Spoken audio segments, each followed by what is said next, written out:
Hello everyone. आज का हमारा टॉपिक है निम्मी के एमसीक्यूज, जो इलेक्ट्रिकल सेकेंड ईयर स्टूडेंट्स के लिए बहुत ही इम्पोर्टेंट है। और अभी जो इनके एग्जाम हुए थे फाइनल के, उनमें निम्मी के एमसीक्यूज में से ही क्वेश्चंस को सॉल्व करने के लिए एग्जाम में आए थे। तो आप जो भी मैं आपको एमसीक्यूज करवा रही हूँ, उन एमसीक्यूज को आप ढंग से देखें। तो आज के क्वेश्चन आंसर को अपन स्टार्ट करते हैं। क्वेश्चन नंबर फर्स्ट, जनरेटर का नाम क्या है यदि इसका क्षेत्र का मतलब उसका फील्ड आर्मेचर के समानांतर जुड़ा हुआ है। ऑप्शन ए में शंट जनरेटर, बी में श्रेणी जनरेटर, सी में यौगिक जनरेटर, यौगिक को इंग्लिश में बोलेंगे कंपाउंड, और जनरेटर को जनरेटर, और डी में स्वयं उत्तेजित जनरेटर। तो इसका उत्तर होगा ए, उसको क्या बोलेंगे अपन, shunt generator. Question number 2, DC generator में पोल शू का उद्देश्य क्या है। ए में एयर गैप को कम करना, बी में क्षेत्र की ताकत को बढ़ाना, सी में चुंबकीय हानियों को कम करना, और डी में एयर गैप में समान रूप से फ्लक्स को फैलाना या फैलाए रखना। तो इसका आंसर होगा डी, एयर गैप में समान रूप से फ्लक्स को फैलाएं। क्वेश्चन नंबर 3, आर्क वेल्डिंग के लिए किस प्रकार के डीसी जनरेटर का उपयोग किया जाता है। ए में शंट जनरेटर, बी में श्रेणी जनरेटर, सी में डिफरेंशियल कंपाउंड जनरेटर, इसको हिंदी में बोलेंगे विभेदक यौगिक जनरेटर, और डी में है क्यूम्युलेटिव कंपाउंड जनरेटर, इसको हिंदी में बोलते हैं संचयी यौगिक जनरेटर। तो इसका आंसर है C, differential compound generator. Question number 4, electroplating प्रक्रिया में किस प्रकार के डीसी जनरेटर का उपयोग किया जाता है। ए में शंट जनरेटर, बी में श्रेणी जनरेटर, सी में डिफरेंशियल कंपाउंड जनरेटर जिसे विभेदक यौगिक जनरेटर कहते हैं हिंदी में, और डी में क्यूमुलेटिव कंपाउंड जनरेटर जिसे हिंदी में बोलते हैं संचयी यौगिक जनरेटर।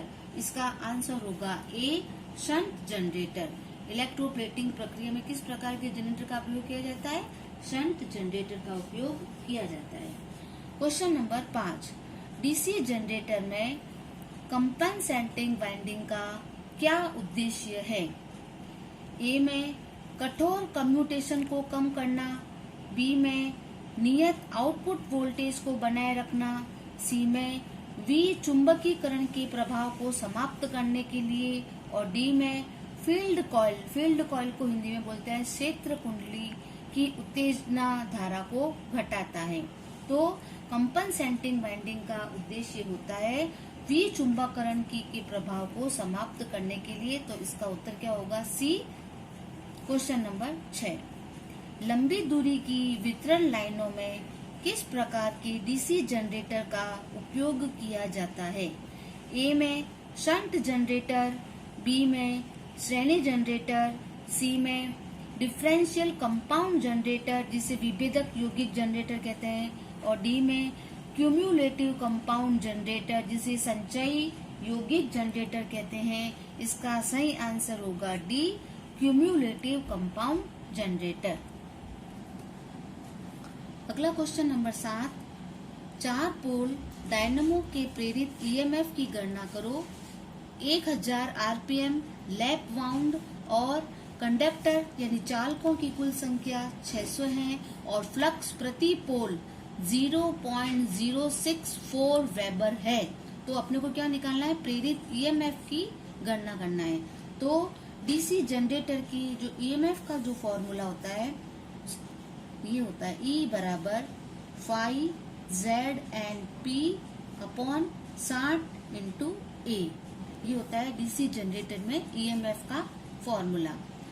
फाई फ्लक्स, जेड चालकों की संख्या, एन उसकी घूर्णन गति, और इसमें पी पोल्स की संख्या और ए होती है उसमें समानांतर पथों की संख्या। ठीक है, और इसमें पहले तो अपने को देखना है कि ये कौन सा दे रखा है। जनरेटर के अंदर अपने वाइंडिंग कौन सी दे रखी है, आर्मेचर की जो लैप वाउंड दे रखी है। तो लैप वाउंड के अंदर हमेशा ए का मान होता है वह पी के बराबर होता है। किसके बराबर होता है, ए का मान होगा वह पी के बराबर होगा। तो अब जो भी अपने को मान दिए हुए हैं इस फॉर्मूले के अंदर अब इस मान को लगा देते हैं अपन। तो ई बराबर फाई का मान दे रखा है, इसके अंदर फ्लक्स का मान कितना दे रखा है ये, तो इसमें इसका मान लिख देते, तो फाई की जगह 0.064 इंटू जेड का मान चालकों की संख्या कितनी दे रखी है 600 इंटू 600, एन का मान 1000, तो यहाँ पे लिख देंगे अपन 1000 इंटू पी यानी पोल की संख्या कितनी दे रखी है अपने को 4, तो इसकी जगह पे अपन 4 लिख देंगे और बटा 60 इंटू ए का मतलब ए का मान जब भी लैप वाउंड जनरेटर होगा उसके अंदर जो ए का मान होगा वो हमेशा पी के बराबर होगा। तो पी का मान कितना दे रखा है अपने को 4, तो 60 इंटू 4 करेंगे तो इसको सॉल्व करने पर इसका अपने को आएगा 153,600 अपॉन 240 और इसको सॉल्व करने पर इसका आंसर आता है 640 वोल्ट यानी 640 वोल्ट, जो इस ऑप्शन में कौन सा दे रखा है अपने को डी। तो इसका आंसर क्या हो जाएगा 640 वोल्ट। अगला question,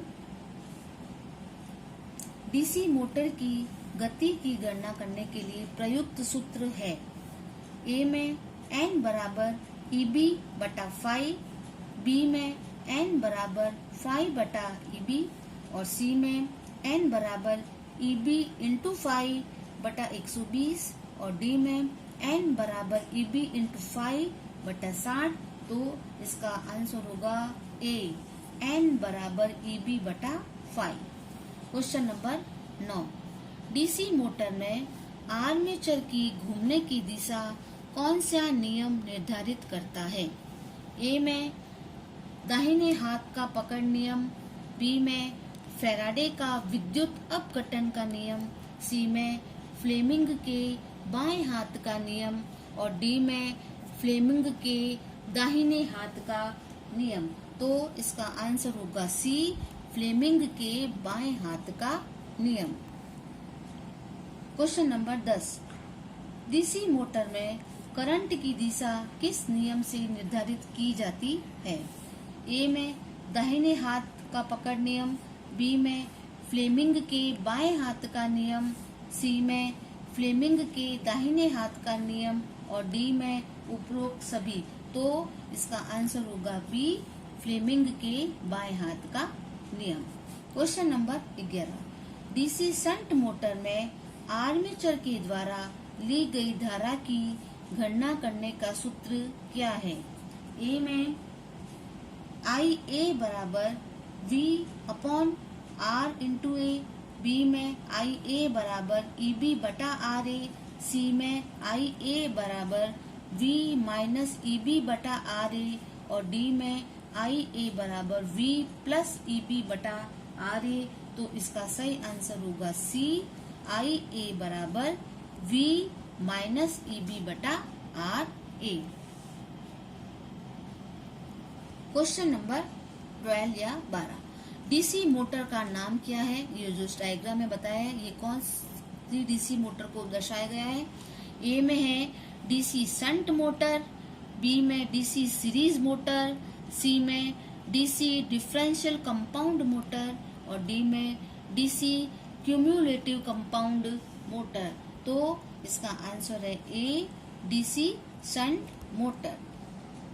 next question, question number 13, कौन सी कुचालक सामग्री श्रेणी बी की कुचालक की है।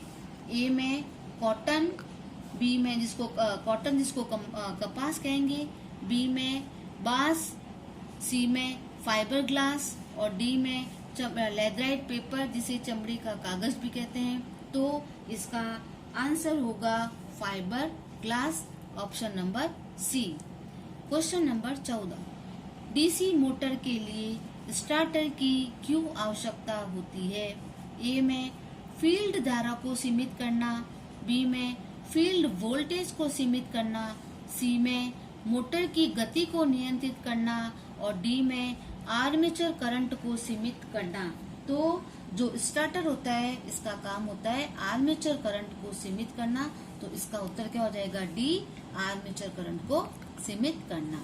क्वेश्चन नंबर 15, डीसी मोटर की ईएमएफ की गणना करने का सूत्र क्या है।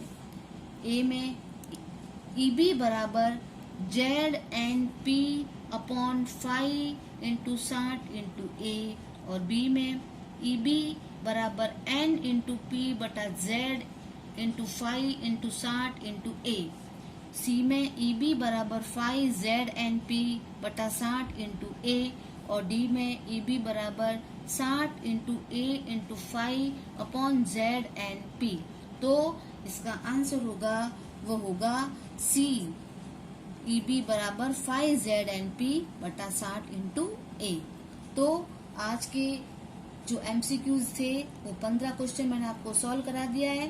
नेक्स्ट क्वेश्चन नेक्स्ट वीडियो में, तब तक आप जो मैंने आपको वीडियोस बनाए हैं प्लेलिस्ट में जाकर के आप उसको देखो, जैसे कि अल्टरनेटर के बनाए हुए हैं, वाइंडिंग्स के चैप्टर का बना हुआ है, और एक उसका अपना एसी थ्योरी के क्वेश्चंस, इनको आपको देखो, और सिंक्रोनस मोटर की भी वीडियोस बनी हुई है, तो उनको आप देखो और उनको समझें, और जो लॉकडाउन टाइम है उसमें अपने स्टडी को पूरा भरपूर फायदा उठाएं। Thank you for watching.